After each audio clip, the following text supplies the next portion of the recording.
అప్పుడప్పుడు రాజకీయాల్లో జరిగే కొన్ని పరిణామాలు ఆశ్చర్యపరుస్తుంటాయి. హరీష్ కేటీఆర్ భేటీ కూడా అలాంటిదే. బావా బామ్మర్దులు కలుసుకోవడం వింతేమీ కాకపోయినా స్టేట్ పాలిటిక్స్లో ఇప్పుడు ఇదే హాట్ టాపిక్గా మారింది. అసలు వీళ్ళిద్దరి భేటీ వెనుక ఏం జరిగింది? ఉన్నట్లుండి హరీష్తో 2 సార్లు కేటీఆర్ సమావేశం కావడం వెనుక ఎవరి వ్యూహం నడిచింది? ఈ భేటీతో పార్టీ క్యాడర్కు ఇవ్వాలనుకున్న సంకేతం ఏంటి? బయట జరుగుతున్న రచ్చకు ఫుల్ స్టాప్ పెట్టేలా వెనకుండి నడిపించిన మాస్టర్ ప్లాన్ ఏంటనే చర్చ జరుగుతోంది. అయితే వీళ్ళిద్దరి భేటీ వెనుక కేసీఆర్ స్కెచ్ ఉందా?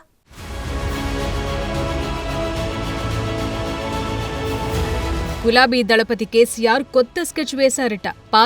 పార్టీలోని ముఖ్య నేతలపై జరుగుతోన్న ప్రచారానికి అడ్డుకట్ట వేసేందుకు పక్కా ప్రణాళిక అమలు చేశారట. మీడియా దృష్టిని ఆకర్షించేలా, ప్రతిపక్ష బీఆర్ఎస్ గురించే చర్చించేలా వ్యూహాత్మకంగా అడుగులు వేశారట. కేసీఆర్ ప్లాన్ ని వర్కింగ్ ప్రెసిడెంట్ కేటీఆర్ అమలు చేశారనే టాక్ పార్టీలో వినిపిస్తోంది. హరీష్ రావు ఇంట్లో భేటీలు నిర్వహించి పార్టీపై, కేసీఆర్ కుటుంబంపై జరుగుతున్న ప్రచారానికి చెక్ పెట్టారనే చర్చ అటు పార్టీలోనూ ఇటు రాజకీయ వర్గాల్లోనూ సాగుతోంది. రాబోయే స్థానిక సంస్థల ఎన్నికల్లో నష్ట నివారణ కోసమే కేసీఆర్ పక్కా స్కెచ్ వేశారనే మాట పార్టీ వర్గాల్లో వినిపిస్తోందట.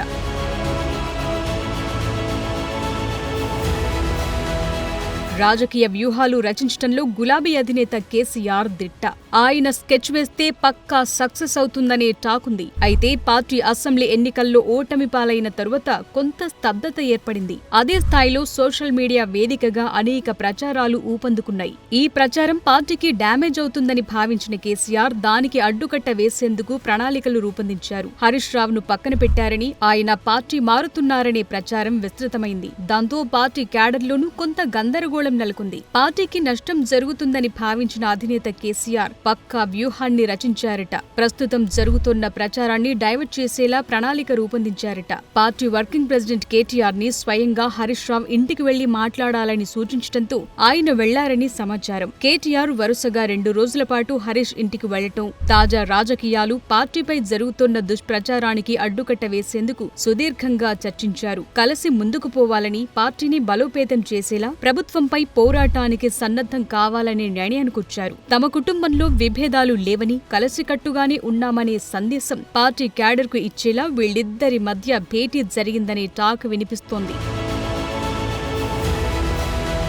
హరీష్ రావు ఇంట్లో ఉద్యోగ సంఘాల నేతల సమావేశం నిర్వహించడం, కేటీఆర్ హాజరు కావటం హాట్ టాపిక్ గా మారింది. గతంలో ఎన్నడూ లేని విధంగా ఇలా మీటింగ్ ఎందుకు నిర్వహించారనేది ఇప్పుడు హాట్ టాపిక్ గా మారింది. ఏదైనా పార్టీ కార్యాలయంలోనూ, నందీనగర్లోని కేసీఆర్ నివాసంలోనూ సమావేశం నిర్వహిస్తుంటారు. అయితే అందుకు భిన్నంగా భేటీ కావటం వెనుక ఆంతర్యమేంటని పార్టీలోనే చర్చ సాగుతోందిట. బీఆర్ఎస్ పార్టీలో కొంతకాలంగా అధిష్టానం హరీష్ రావును దూరం పెట్టిందనే ప్రచారం జరుగుతోంది. పార్టీలో ఆయన ప్రాధాన్యం తగ్గిస్తున్నారని, ఆయన యాక్టివ్ అయితే పార్టీలో కీలక నేతగా కేటీఆర్ మనుగడ కష్టమని భావించే పార్టీ కార్యక్రమాలకు దూరంగా ఉంచారనే మాట వినిపించింది. అయితే పార్టీ అధికారం కోల్పోయిన తరువాత పార్టీలో జరుగుతున్న పరిణామాలతో హరీష్ రావు సైతం కొంత నైరాశ్యానికి లోనయ్యారనే ప్రచారం జరుగుతోంది. దాంతో పార్టీ మారుతున్నారని వివిధ రకాలుగా సోషల్ మీడియాలో ప్రచారం నడుస్తోంది. ఇది నష్టమని భావించిన పార్టీ అధిష్టానం హరీష్ పార్టీ మారకుండా కేటీఆర్ ని ఇంటికి పంపించినట్లు సమాచారం. హరీష్ రావును శాంతింపచేయటంతో పాటు